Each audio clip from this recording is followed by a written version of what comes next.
다음 이야기 살펴보겠습니다. 자, 오늘 갑작스럽게 안타까운 별세 소식이 전해졌습니다. 직설적이고 또 적극적인 정치 행보로 여야 가릴 것 없이 쓴소리를 아끼지 않았던 5선 이상민 전 의원이 향년 67세를 일기로 별세했습니다. 자, 임재 변호사, 갑자기 어떻게 된 일이죠?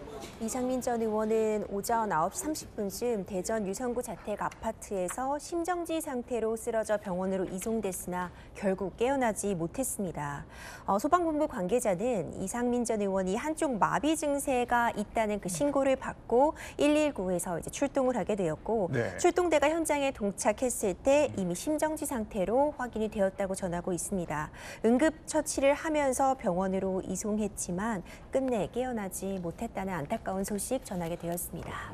이종호 평론가, 그 이 전 의원 하면은 사실 소아마비를 딛고 사법시험에 또 여의도 입성, 또 이어서 5선까지 쭉 하신 거를 이제 많은 분들이 기억하실 것 같거든요. 네, 그렇습니다. 그런데 사실 이상민 의원을 기억하는 분들의 공통점은 이상민 의원의 장애를 기억하지 못한다는 거예요. 물론 휠체어에 타고 계시긴 하지만 그럼에도 불구하고 워낙에 이 텐션, 그러니까 에너지가 굉장히 높으신 분이기 때문에 이야기를 나누다 보면 그런 어떤 장애 이런 게 아니라 완전히 정말 분위기를 주도하는 그런 의원이었고요.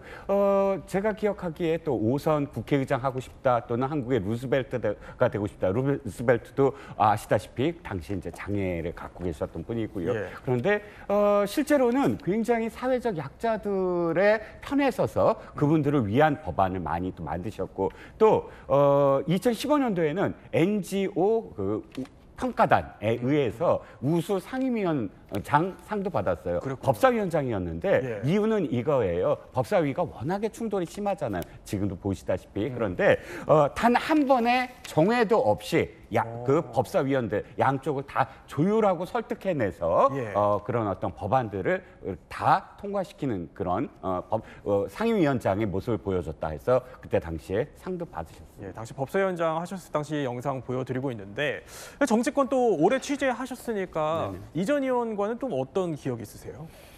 인터뷰도 한번 하고 또 인터뷰 이후에 제가 이제 보수당으로 왔을 때 또 방송을 많이 하셨기 때문에 이렇게 만나 뵈면 그렇게 자신의 어떤 꿈을 많이 이야기하셨어요. 그래서 자신이 원래 노래에 대한 어떤 소질이 좀 많다라고 자랑도 많이 하시고 노래도 많이 안다라고 이제 그리고 어떤 노래 음악 얘기를 참 즐겁게 하셨던 분이고 성악가의 꿈을 원래 갖고 계셨어요. 그래서 음대에 가려고 했는데 부친이 굉장히 반대를 했어요. 그런데 대학교 가서 사실은 부친 몰래 아르바이트를 했어요. 노래 부르는 아르바이트 하다가 실제로 아버지 부친한테 들켜서 좀 매도 맞고 했다는 어떤 이야기도 했는데 굉장히 유쾌해요.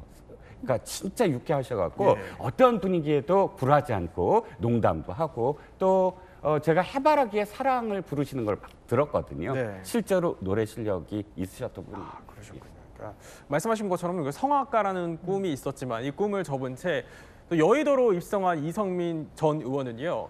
한국의 루즈벨트가 되겠다 이런 꿈을 품기도 했었습니다. 그래서 원칙과 또 소신 있는 발언을 아끼지 않았었는데요. 지난달에 저희 채널A에 나왔을 당시 모습도 한번 보고 오시죠.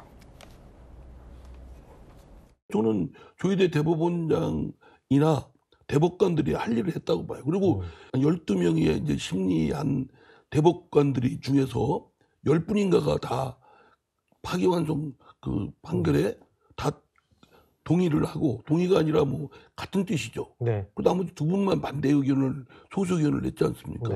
저는 명백히 지금 조희대 대법원장한테 사퇴 요구하고 윽박 지르고 이런 사람들의 그 발언은 저는 법률적으로 불법이다.